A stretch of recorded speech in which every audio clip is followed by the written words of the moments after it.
तो नोकियाचा फोन बघा आलेला छोटा. हां, मग ते तो पण फोन घेऊन ना त्यांना एक काडी रेंज यायची.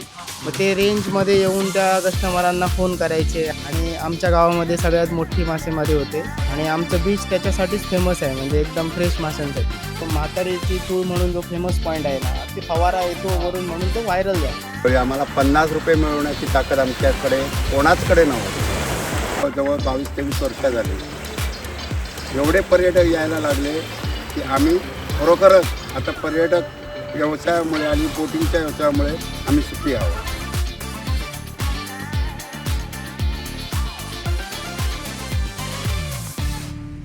हेलो दोस्तों, तो जैसे कि हमने न्यूती में स्टे किया है दोस्तों, आशियाना होम स्टे करके। तो उनके जो ओनर है ये दादा, तो वो न्यूती के बारे में पूरी जानकारी देंगे। मतलब क्या कुछ सालों में कैसे था पहले और अभी क्या, मतलब कैसा है, डेवलपमेंट कैसी हुई है, टूरिज्म क्या है, वो सब जानकारी वो देंगे। नमस्कार मित्रांनो, माझं नाव योगेश मित्तर. आमचं स्वतःचं आशियाना होमस्टे आहे. आमच्या इथे 5 रूम आहेत आणि आमच्याकडे मॅक्झिमम कॅपॅसिटी 25 लोकांची होऊ शकते. तर आमचं होमस्टे चालू होऊन साधारण 3 वर्ष होत आली आणि आमच्या गावामध्ये सुरुवातीला म्हणजे नाहीतरी आता 25 वर्षापूर्वी माय डॉल्फिन कॉटेज म्हणून आहे ना, यांनी सुरुवात केलेली. म्हणजे श्रीधर मेहतर हे आहेत. आता जे हे माणूस तुम्हाला दिसत आहेत ना, हां, त्यांनी सुरुवात केली. मग आमच्या गावामध्ये त्यांच्याकडे म्हणजे लांबून जेव्हा आमच्याकडे हे टेलिफोन होते ना, त्याच्यावरून त्यांचे कस्टमर इकडे यायचे. हां, लँडलाईनमधून. त्याच्यानंतर तो नोकियाचा फोन बघा आलेला छोटा. हां, मग ते तो पण फोन घेऊन ना त्यांना एक काडी रेंज यायची. मग ते रेंजमध्ये येऊन त्या कस्टमरांना फोन करायचे आणि त्यांनी साधे म्हणजे एकदम झोपडी टाईपमध्ये टेंट त्यांनी केलेले आणि त्याच्यामध्ये कस्टमर त्यांचे यायचे. म्हणजे आमच्या गावामध्ये खरी सुरुवात तर यांनीच केली आहे. आणि तेव्हा ना म्हणजे नाहीतरी फक्त 1% लोक म्हणजे हेच ह्यांचं टुरिझम होतं गावामध्ये आणि बाकीचे सगळे लोक इथे मासेमारी करायचे. आणि आमच्या गावामध्ये सगळ्यात मोठी मासेमारी होते. म्हणजे 12 आमच्याकडे मासेमारी होती. फक्त जेव्हा तुफान असतं ना तेव्हा लोक जात नाहीत, म्हणजे रिक्स असते म्हणून. आणि एरवी सगळेजण जातात म्हणजे समुद्रात. आणि आमचं बीच त्याच्यासाठीच फेमस आहे, म्हणजे एकदम फ्रेश माशांसाठी. आणि मेन खासियत तर मासेच आहेत इकडे. आणि आता तुम्ही बघत असाल की जे रील्स वगैरे व्हायरल होत आहेत, जे निवती लाईट हाऊस, म्हणजे new lighthouse, old lighthouse, Bali Konkan, किंवा जे ट्रेंडिंग आहे ना म्हातारीची चूळ म्हणून. आणि आत्ताच नुकताच परत म्हणजे आधीपासून त्याला नाव आहेच आहे, तो बाबाचा फवारा म्हणून. पण लोक काही जण म्हणतात की आम्ही त्याला नावं दिलं, तर असं काही नाही आहे. त्यांना अगोदरच नावं वगैरे त्याला दिलेली आहे. म्हणजे जे पॉईंट आहेत ना ते आधीपासूनच आहे.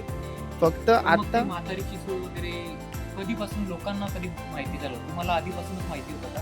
हो. पण म्हातारीची चूळ म्हणून जो फेमस पॉईंट आहे ना, ते फक्त एक व्हायरल झाला. म्हणजे काय, तो फवारा येतो वरून म्हणून तो व्हायरल झाला. तर ते बघण्यासाठी लोक भरपूर येतात. आतापर्यंत तरी ना 10 ते 15% लोक म्हणजे टुरिझम करत आहेत, म्हणजे होमस्टे वाढायला लागली आहेत. आणि आमच्या आत्ताच गावामध्ये ना म्हणजे तुम्ही ह्याच वर्षी बघू शकता की 25, 26, 27 जानेवारीला ना ते एवढी गर्दी होती की अक्षरशः इथे पार्किंगसाठी जागा नव्हती. 10 बोटी होत्या पहिल्या आमच्या गावामध्ये सुरुवातीला हां, म्हणजे बोटिंग करणाऱ्या ना फक्त 10 बोटी होत्या.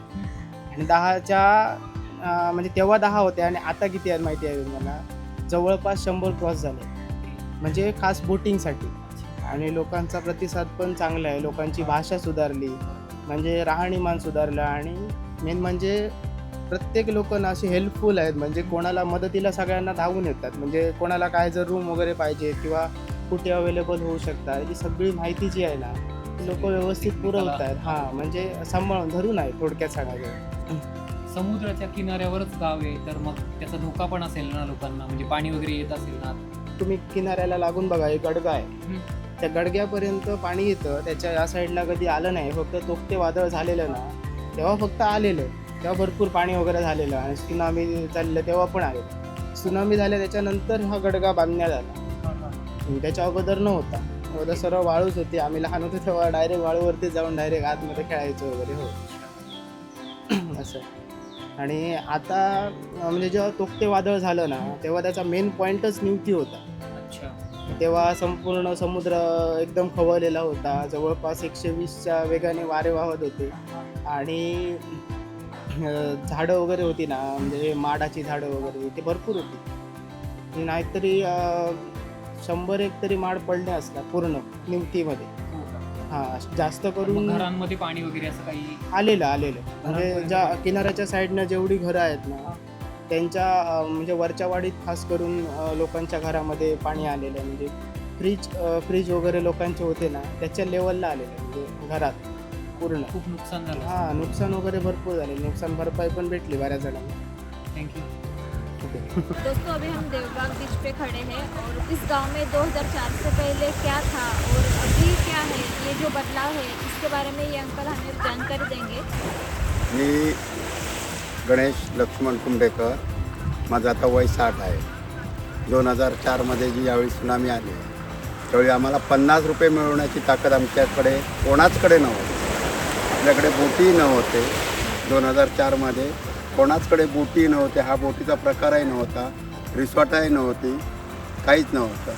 त्यावेळी सुनामी 2004मध्ये आली. सुनामी आल्यानंतर मग सुनामी बेट तयार झाला. सुनामी बेट तयार झाल्यानंतर लोक हळूहळू एक बोट घेतली. लोकांना हळूहळू फिरायला लागले. फिरता 2004 आणि आता 2026 म्हणजे जवळजवळ 22-23 वर्ष झाली. एवढे पर्यटक यायला लागले की आम्ही खरोखरच आता पर्यटक व्यवसायामुळे आणि बोटिंगच्या व्यवसायामुळे आम्ही सुखी आहोत. दुसरी गोष्ट, निवती बीच आता सध्या व्हायरस झालेली आहे. म्हातारीची चूळ, लाईट हाऊस, 2 खडकाच्या मधून ॲक्च्युली ना निवतीला आहे ना देवबागमध्ये नाही, अशा मधी सेंटरमध्ये आहे.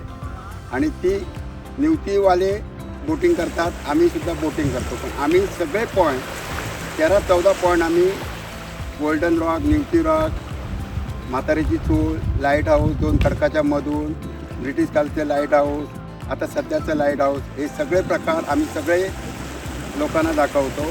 कमीत कमी 13 ते 14 पॉईंट आहे. आमच्याकडे वॉटर स्पॉटही आहे, आमच्याकडे पॅरासिंगही आहेत, आमच्याकडे स्कुबाही आहे. रिसॉर्ट एकही नव्हतं देवबागमध्ये. ते सुनामीमुळे रिसॉर्ट हळूहळू बांधायला लागले आणि पर्यटक यायला लागले. सुनामी आली नाही तर ती आपल्या गावात लक्ष्मी आली असं मी तर म्हणेन. आणि आता मच्छी मारणे हा प्रकार फक्त पावसाळ्यामध्येच आम्ही करतो. बाकी इतर 8 महिने पर्यटकाचा व्यवसाय करतो.